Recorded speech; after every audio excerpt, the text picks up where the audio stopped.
I listened to your podcast with Preet, and it was Preet's an old friend. It was a little wonky. So I want to start a little bigger on this broader topic, and you drew my attention to your body of work, sort of the one of the inflection points being Charlottesville, and another being January 6th. Talk about that a little bit. Lawyers become reluctant experts because of the work they do, and as your lead-in indicated, I did a long report about a horrific incident in Charlottesville where I still live. And not a lot of people had spent time looking into not just that event, but how these events come together. So when the January 6th committee was being pulled together, I was interested in helping do something similar for January 6th. And there are a lot of commonalities, Nicole, between what happened in Charlottesville, both in terms of what law enforcement knew in advance, how the event was handled, some of the same kinds of intersections between people that informed both events. So for me, January 6th was not my first rodeo, so to speak. I had unfortunately been through something like this before. Donald Trump appears in both. I mean, after Charlottesville, he describes good people on both sides. And as the insurrection is going on, he says, "We love you." Right. What impact does he have on domestic violent extremism in America? He has a huge impact. We talked to both people who were at the Charlottesville event and a lot of people who were at the Capitol on January 6th who explicitly gave him credit or talk about him as the impetus for their personal participation.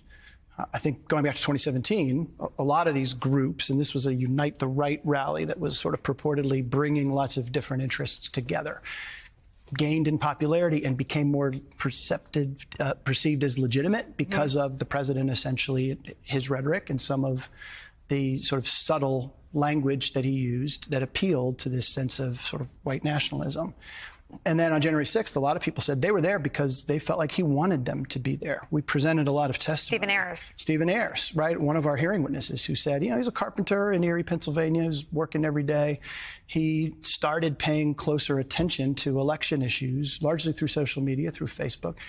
And when we asked him, what made somebody like you want to participate in this? He said, President Trump, he wanted me there. He wanted us there. I went because he asked me to. And a lot of people told us that. So President Trump has a direct impact on the ascent of this kind of extremist activity. To a person, the witnesses you presented through the public hearings seemed that they agreed with that. Mm-hmm. I mean, it's the most striking turn for Bill Barr, maybe, who was on CNN before the election, trotting out this disinformation about fraud and really busting DOJ norms, saying he would investigate it. He becomes one of your star witnesses, saying, I told him it was bullshit. What made them, in the presence of you, tell the truth about Trump's role when it came to violent extremism? Are they afraid of what they've created? Or let's use Bill Barr as an example. He did the right thing because I think he put fidelity to principle over political self-interest. Right? He is a longtime Republican, a conservative Republican, who wanted President Trump to win re-election. He did not. And Bill Barr was more faithful to the rule of law as Attorney General, to evidence, and he didn't see it, and he told the truth. And there were a lot of people we met over the course of our investigation who put principle over personal self-interest, including members of our committee, like Vice Chair Cheney. Mm-hmm. She risked her entire career to do the right thing, to step up and say, hey, this is not right. Even if it is something that hurt her politically, she did the right thing. And a lot of our witnesses were in that category, thankfully, because they told the truth. We were able to tell the truth. The body of evidence slides the timeline back to the summer and an email from Tom Fitton, I think from July, where they're already plotting to call the election rigged. So you could look at Bill Barr's efforts before the election as being part of the incitement. Was it that his testimony after the fact was so valuable that you took everyone willing to make the case against Trump? What Attorney General Barr did right after the election in authorizing U.S. attorneys to conduct voter fraud investigations before an election was certified, at the time was sort of criticized as helping the president, or it was a partisan move. Mm-hmm. Well, it was unprecedented, right? It was different than prior practice. He explained to us, and I credit this, that he thought for legitimacy of the election, it was important to look into these things quickly. We couldn't wait until certification. We have to look at them now. And it's because of his November 9th memo to U.S. attorneys, go ahead and look into these things if they're specific and credible.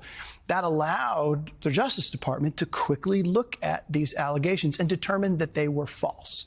So when the president, in the presence of Rich Donahue and Jeff Rosen and first Bill Barr, but then his successor said, oh, what about Michigan? And what about Pennsylvania? They said, sir, we've looked at that. We've authorized U.S. attorneys and the FBI to conduct investigations. There's nothing there. There was a factual predicate for that, which was made possible by Attorney General Barr's memo. So I frankly credit that his November 9th memo to U.S. attorneys was anticipating controversy and trying to provide answers for America to give the election more legitimacy. But was he trying to provide answers for America, or was the predicate Donald Trump's ranting and raving? I mean, because it's clear from the 61 lawsuits, 60 of which failed, that there was never any evidence of fraud. No, I think he knew going in that there was going to be controversy, that because the president ranting, even before the election, about this is going to be riddled with fraud. In July, yeah. Exactly right.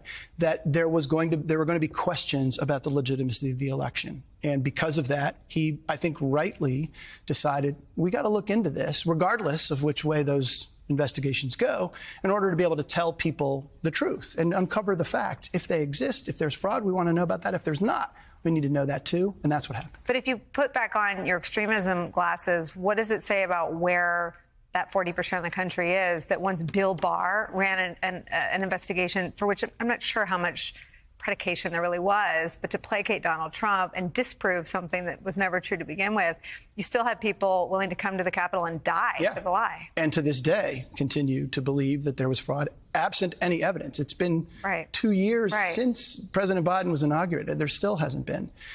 It's a manifestation of what we're dealing with in America, that we don't agree on a common set of facts. Our goal with the committee was to start with facts. Our goal in Charlottesville was to start with facts. If we can agree collectively about what happened and just tell a credible story about how these things came together, who was there, what happened, that should be a baseline on which we agree in this country. We don't really have the ability to do that anymore, and that's really troubling. It's one of the many manifestations of division in this country that we got to fix.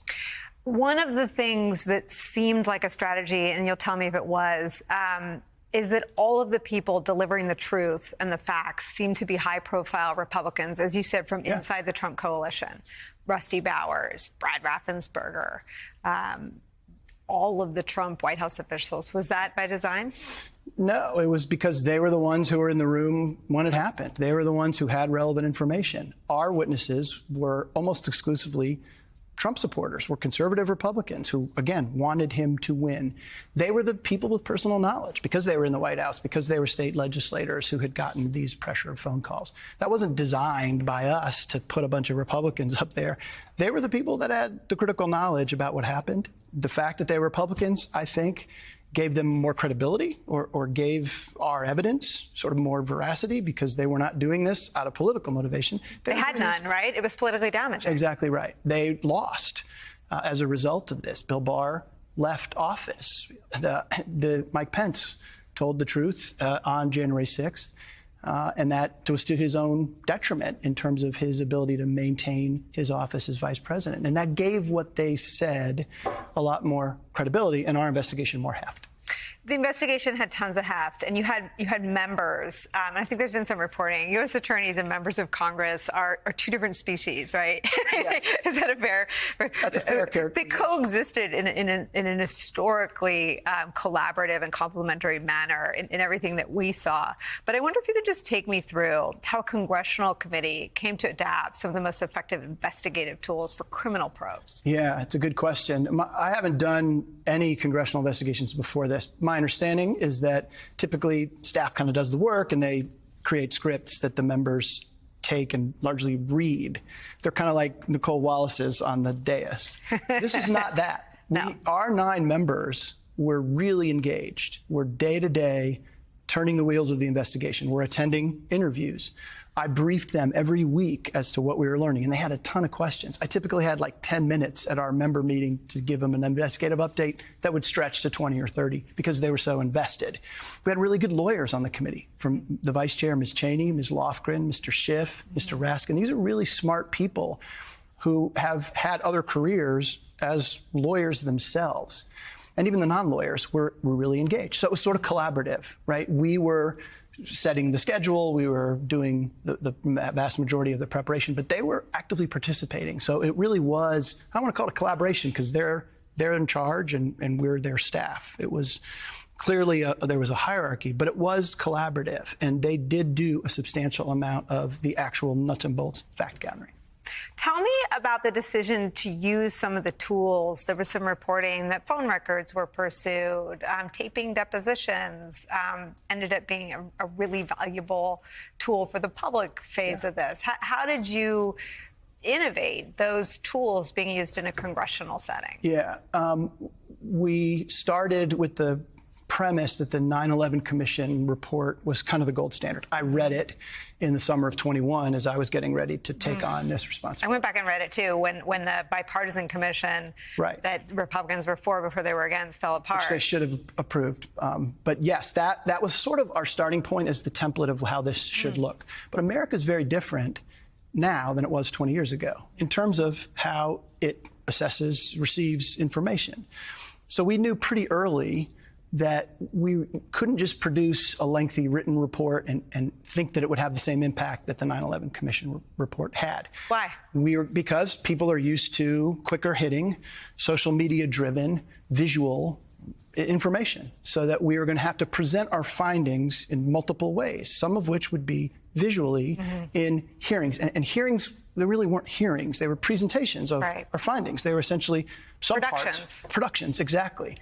So we made a decision, and I think it was Ms. Lofgren at one point, pretty early, asked if we were taping every interview, and I think I said, I don't think we are. We did Mark Milley, we did Jeff Rosen and Rich Donahue right in the beginning, and we didn't tape them. We audio taped them, but we didn't video. But when she asked that question, we started videotaping all of them, thinking already, and this was like late 2021, hey, these clips will ultimately help us tell the story in a way that America now needs us to tell the story, not just the written report, but a visual way of presenting the information. That was a really good decision, and it ultimately was the raw material that we used and that our production staff helped to put those presentations together.